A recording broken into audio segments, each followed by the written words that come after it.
오늘은 철펜 사용법에 대해서 알려드릴 텐데요. 식물의 털이나 인맥의 질감 표현을 할 때 사용을 하는데요. 기법에 따라서 철펜의 크기가 여러 종류가 있고 또 샤프로도 대체 가능하니까 골라서 사용하시면 좋을 것 같고요. 꽃봉오리에는 이런 솜털 기법과 줄기의 털 기법, 잎의 질감 표현을 알려드릴 테니까 그리실 때 좀 더 쉽고 재밌게 표현하시면 좋을 것 같습니다. 해바라기 줄기에 들어갈 색연필은, 목련 봉우리 껍질에 들어갈 색연필은, 다육이 신동에 들어갈 색연필은, 목련 봉우리를 해볼 건데요. 우선 철펜 사용 단계 전까지 색연필로 봉우리의 기본 모양부터 그려보겠습니다. 129번으로 봉우리 안쪽에 아직 피지 않는 자목련의 꽃잎을 칠해보겠습니다.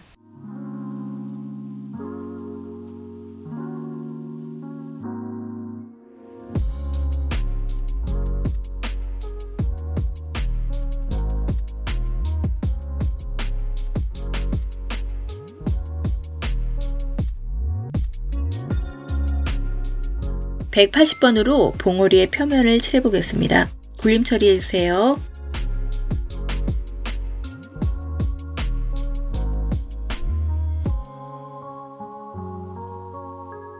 꽃받침의 부분을 168번으로 칠해볼게요.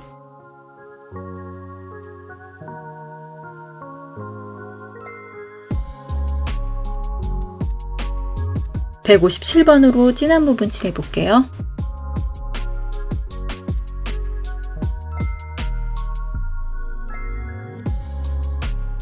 목련의 솜털 부분을 표현해 볼 건데요. 하실 때에는 철펜을 이용해서 밑에서 찍어서 위쪽으로 올리면서 부채꼴 형태로 이렇게 펼쳐주면서 그리시면 될 것 같아요.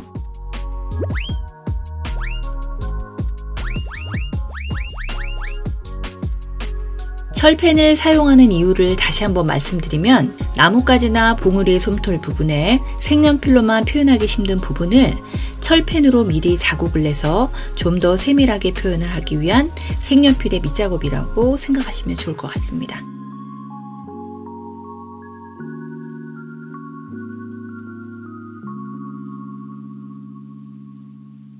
(180번을) 이용해서 전체 다 칠해볼게요. 왔다 갔다 칠하셔도 되고요. 이쪽 부분이 빛이 이제 좌측에서 우측으로 비치는 형태이기 때문에요. 이쪽 부분을 더 진하게. 철펜으로 밑작업을 하고 색연필을 칠하게 되면 철펜 자국은 색연필에 닿지 않아서 흰색이 보이거든요. 그리고 나서 색연필을 뾰족하게 깎아서 솜털을 추가로 그려주시면 좀 더 풍성한 솜털을 표현하실 수 있으세요.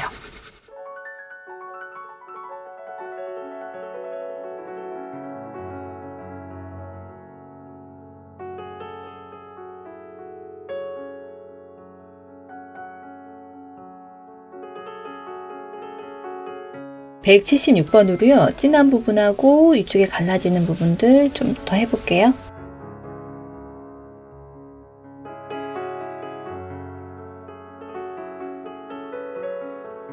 (181번으로요) 진한 부분 칠해볼게요.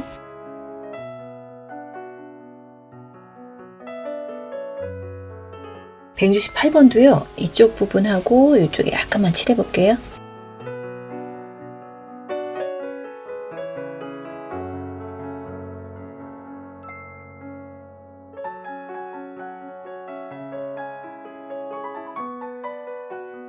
철펜으로 줄기를 해볼 텐데요.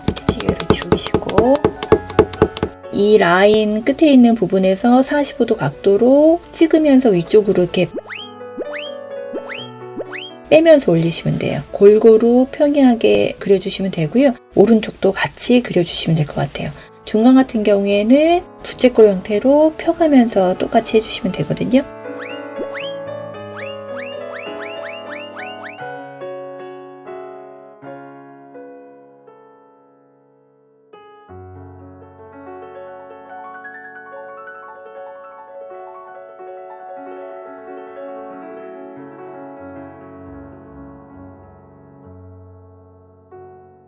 (170번으로요) 칠하실 때 왔다 갔다 하면서 이제 전체 다 칠해 볼게요.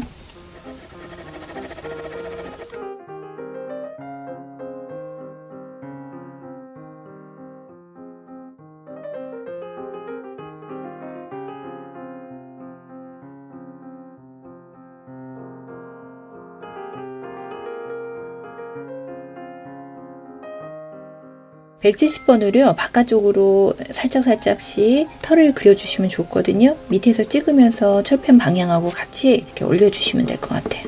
왼쪽 오른쪽 다 같이요.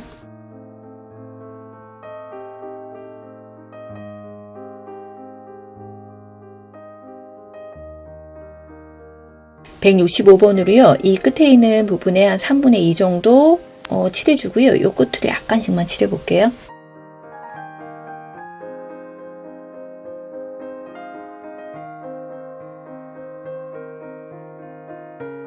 (174번으로요) 한 3분의 1 정도 되는 이 부분 줄을 가늘면서 같이 그려주시면 좋을 것 같고요. 여기 맞닿는 부분들 좀 그려볼게요.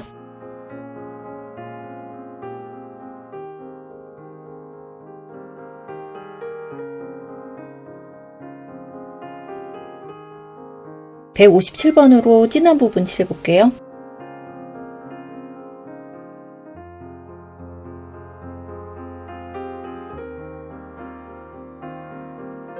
바깥쪽에 진한 선을 긋다 보면 털 부분이 표현이 또 안 될 때가 있거든요. 그 부분을 168번으로 약간만 그려볼게요. 줄기 부분을 거의 마무리가 될 경우에는요. 끝에 부분을 좀 흐린 색으로 한 번씩 더 털 부분을 그려주시면 조금 더 자연스럽게 그리실 수가 있어요.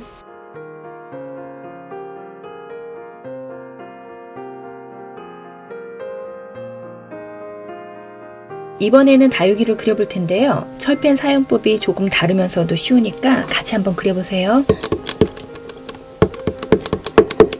다른 거 같은 경우에는 길게 빼는 형태인데요. 이 다육이 같은 경우에는 점을 찍듯이 그러니까 동글동글하게 눌러주시면 될 것 같아요. 전체 다 누르는 건 아니고요. 부분적으로 조금 더 눌러야 될 부분들 생각하시면서 좀 하시면 좋을 것 같아요. 꾹꾹 누르세요, 그냥.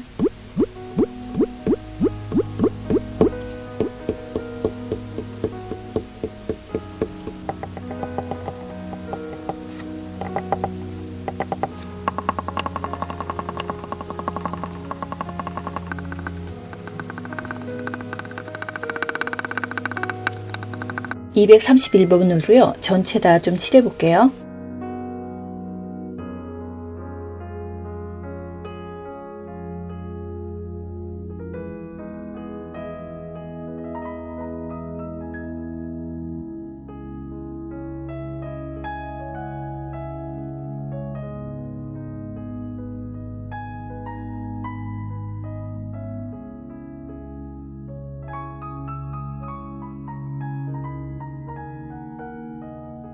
(233번으로요) 진한 부분 한번 칠해볼게요.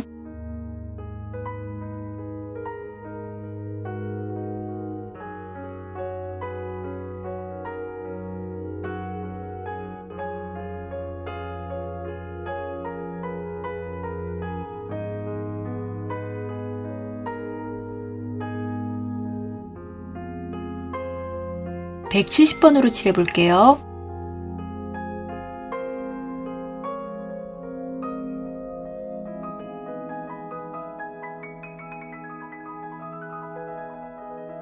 (165번도) 칠해볼게요.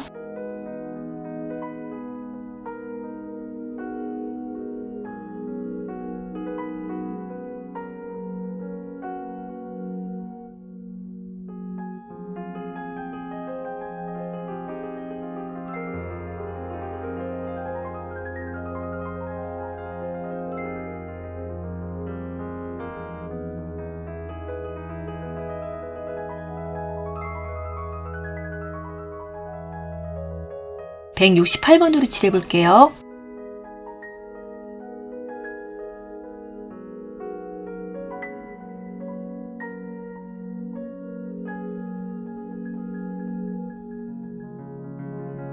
(181번으로요) 진한 부분 칠해볼게요.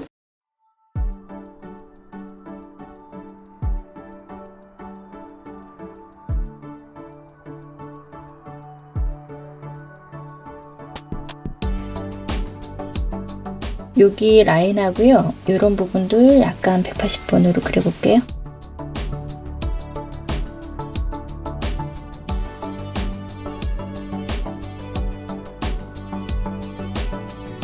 231번으로요. 밝은 부분들 빙글빙글 돌려가면서 이렇게 약간 섞이도록 칠해볼게요.